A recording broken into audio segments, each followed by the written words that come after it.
Greetings, dear Virgo. Welcome to Teepus Tarot, and I hope you're doing well wherever you are in the world. And today we're going to go ahead and take a peek at your tarot forecast for Scorpio season. So we're in the midst of Scorpio season. We probably have about 2 weeks left. I'm filming this on the 11/11 portal.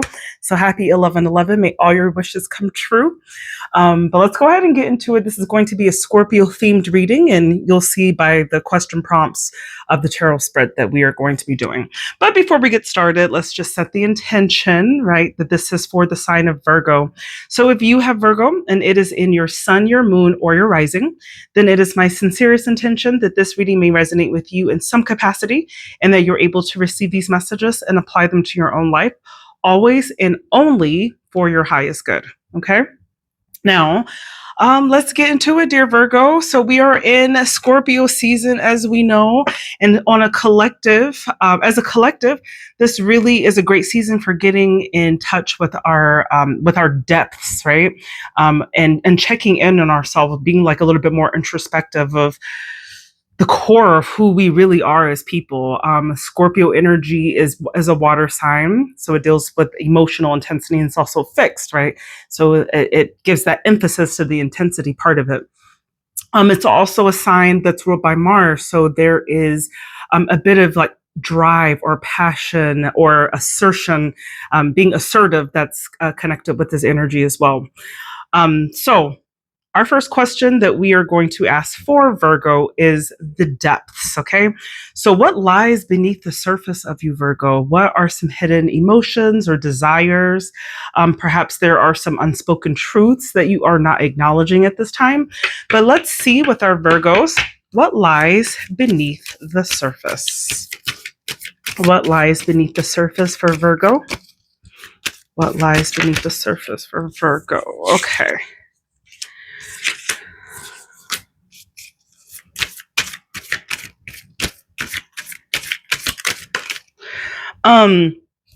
Honestly, people really sleep on, and I've said this, I've noticed this sometime, like just in my observations of getting to know Virgos, and I have really found, because Virgo is associated with Mercury, there it's a very like mentally strong and like very into like has a very high intellectual discerning mentality, right? But one thing about Virgo that I've also noticed on top of this, I think because of having a very discerning and kind of like critical mind, really has allowed for Virgos to tap, I think, into hidden parts of their intuition. Okay. And a lot of Virgos I know are actually very intuitive, very, very much so. Okay. Because I think Virgo, because they tend to analyze situations and people in such a deep way that it inherently gives way to being intuitively correct with things as well. So I think what hides underneath it is, honestly, you've got this high priestess here. Now the high priestess deals with our intuition. These are like being able to trust yourself, going with your gut, so to speak. But having an understanding, like it's like, you know, before you just have this, like, how do you know? I just know. Okay, I think that they call that like a claircognizant. So there's something here where your intuition is very spot on, Virgo. And I think you know this, like you're quite confident of this with this Queen of Wands, is like being so self-assured, very confident, very like feisty and self-assured in some way.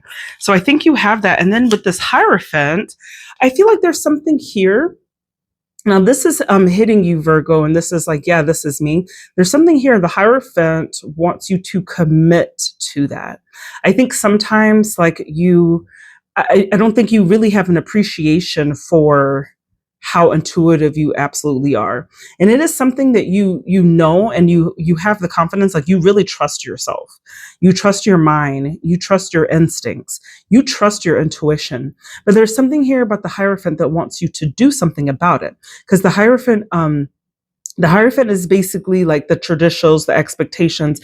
It's conformity, but it's conformity for the sake of knowledge, right? Like, so this is basically like, what do you, like, there's something here about, there's something that you intuitively understand about the world. Maybe, and Hierophant is also education. Like you are really supposed to be like training yourself to do something of significance. Okay. And it does require a step by step, right? Because the Hierophant is definitely asking you to get involved, right, with the knowledge and developing a skill set for that. And I feel like there's something here where if there is something that you know that you're supposed to be, like it's just been calling to you, and you just have this but quiet but confident assurance that I need to do this goal, or I have to be this, or I have to pursue this, or I have to create this in some way. There's something here, Virgo, where I'm thinking like you're not acknowledging that it requires a certain steps to take, and you're really being encouraged to do exactly that. Okay. um and of course, it's going to be different for every Virgo, since we're everyone is not a monolith, and we're all on separate journeys and desiring separate things.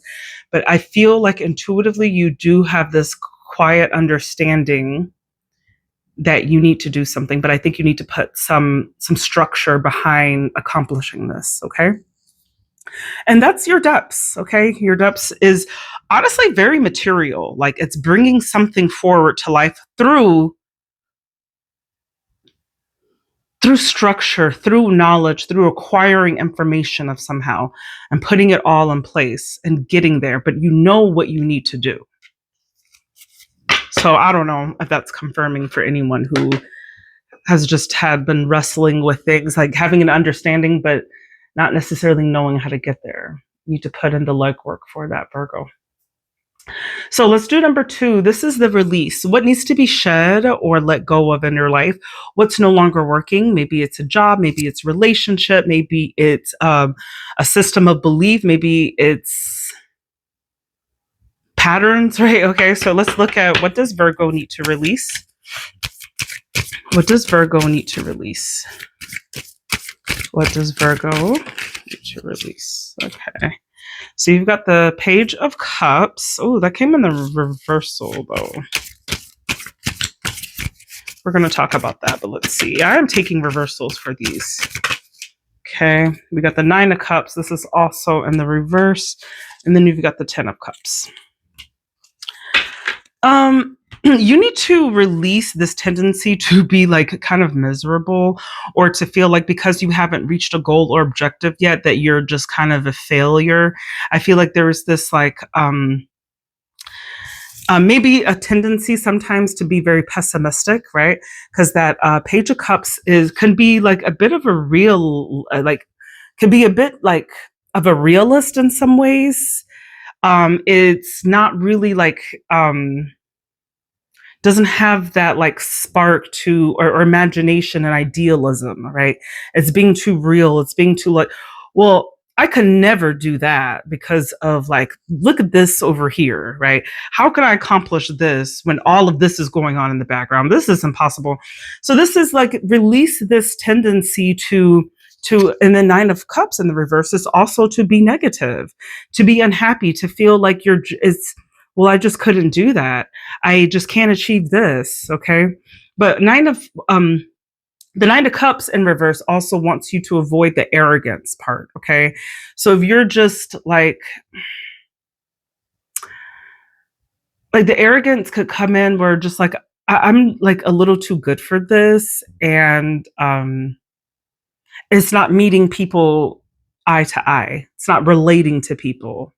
It's not being vulnerable with people. It's not allowing people to be vulnerable with you. This is like,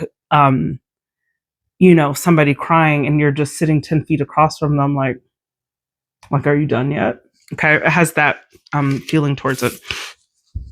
And then you've got this Ten of Cups, right? And the Ten of Cups wants you to know there's so much love and support around you. And you need to see the beauty in that, because I feel like the Ten of Cups also just talks about like your domestic life, your home life, your relationship life. Like you're receiving a lot of love. And so you need to like really channel that love that you're receiving from outside sources, but for people that are really loving and give you the love and the support, and try to channel that to be like just a little bit more optimistic, or explore moments of tenderness with people. Okay. So I think this is in that release position where it really wants you to accept that love and to release a tendency to be pessimistic and to be a little too real. Okay. Let's go to the Phoenix. Okay, this is the next question, and this is saying, how can you embrace transformations? So, taking into account that it is Scorpio season, and Scorpio energy is also about rebirth and renewals. And this question is more about asking how you can harvest the energy of this particular season to really transform. So, how can you embrace transformation this season? How can Virgo embrace transformation? How can Virgo embrace transformation? Okay. You've got the Seven of Swords. You've got the Three of Swords. Jeez. Who hurt you? Who peed in your Cheerios, Virgo? And you've got the Tower. Jeez, this is heavy stuff here. This is interesting energy because this is in how can you embrace transformations. First thing that came out was the Seven of Swords, and then we had this Three of Swords. Okay, now swords are about our thoughts, our mental acuity. However, Seven of Swords is more about being strategic to a point where it's tricky, it's deceptive, it's perhaps a little bit dishonest, right?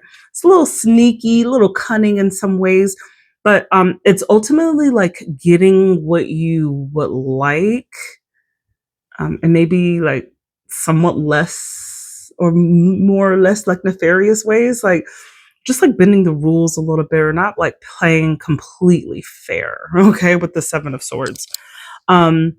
And understanding by doing that can create a bit of a discord or disappoint. People could be disappointed, or maybe this is something that disappoints you, especially if you are a Virgo that is very like service oriented, right? Or loves to be of service. And maybe this is like asking you to kind of scale that back and kind of focus a little bit more on yourself. And it could be like other people who are just used to having you as that support, and they just become like a little bit disillusioned or a little bit heartbroken by this, right? And I think that by playing a little unfair, you do receive a Tower moment. But Tower moments are sudden changes, but they could be things that you initially feel like were a loss, actually end up transforming you in some way or introducing you to new opportunities or a new way of being had you not experienced that loss. Okay. So that Tower could be like just something unexpected. This could look like a job lost, or that is like a job loss. And then you, right, you're able to pick up the pace by not necessarily playing by the rules. I don't know. It just doesn't feel like very like kosher advice, but this is in the position of your transformation. So there's something here, Virgo, where you're really meant to break the rules a little bit here. And like I said, if you are a person that is very forthcoming, you like to live with integrity and honesty, and people like really depend on that, right? They really trust Virgo for that. There's something here about like lie a little bit. What? Lie. Anyway, that's how you can transform, Virgo. And I don't like agree with the advice. I'm just telling you this is what the tarot was saying. All right, so finally, let's start this off with something very nice. So our final question is the light within.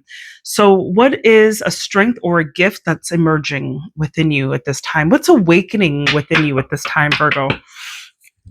Show me a light or a strength or a gift that is emerging within Virgo at this time. What is a strength or a gift? Okay, you've got the King of Wands. That's promising. Love that. Okay, you've got the Queen of Swords. Interesting. And you've got The Nine of Pentacles. Beautiful. Virgo, I feel that there's something about your mentality that's changing in a way where you are really wanting to be involved. King of Wands is like really wanting to not be so frivolous with your time, to really spend your time being very like well intended and being very strategic and being very optimistic about your past, and to not thinking about what's happening today or tomorrow, but really like really planning for your future, right? That King of Wands is taking control of your life, is getting involved in things that you know are going to take you places. It's making bold decisions and making bold plans to kind of go there. That King of Wands energy honestly plans long term. Doesn't think about what's happening today. It thinks about what's happening next year and 2 years from now, 5 years from now. What is the rest of the trajectory of your life look like, right? That's that King of Wands energy. And then with this Queen of Swords, like Queen of Swords, I feel like, because this is it coming in your emergent energy, this is you being, this is you having your own independent thought. This is not being led by the expectations of others, but this is like really being able to step into your truth. And being then the truth comes when you have a very leveled head and heart space, and it's just kind of like something that you know because it makes sense. And in the beginning, remember we said that something that's the depths of you, like you are so highly intuitive, like there is something here that you know that you're supposed to do. And I'm feeling like the truth is really coming out, right? The Queen of Swords definitely wants you to be objective and perceptive about things, and to be very discerning about your environment and the people around you, and also more importantly to be independent, right? And to not fall into that group, because I'm going to talk about independence, because what was last is this Nine of Pentacles. Nine of Pentacles is being literally independent. This is like gaining bearing the fruits of your own labor, right? And having financial success, like material success, that sense of like accomplishment, like, oh my God, like I finally being able to do it. I feel so secure and so stable, and I was able to do this. So that's what I kind of see for you. And I'm seeing that this energy is emerging in you. Like you're really coming into your own, and really thinking on a more like long-term level. Okay. So those are the messages that I have for you, dear Virgo. I hope this was helpful. If it was, please do comment, like, and subscribe for additional content. My name is Tifa. I do tarot. If you enjoy the way that I do tarot, please feel free to comment, like, and subscribe, and consider booking a service with me. I do provide those, and you can find more information in the link below. Bye, Virgo. I hope you have a beautiful day and a blessed 11/11 if you are watching it on this blessed day. I love you, Virgo. Bye.